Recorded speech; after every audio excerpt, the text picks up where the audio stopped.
Before going to the next step, I'll explain you the difference between the named imports and default imports.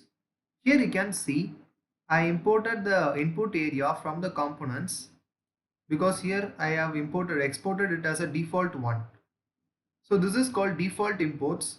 When you export something as a default, you can import it as a default one. But if you didn't export this as a default one, so let me show you the named export.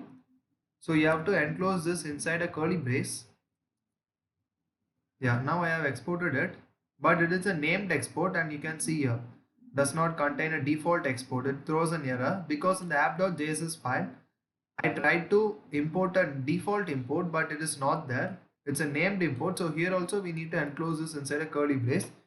And once I do like this, you can see now if I just save,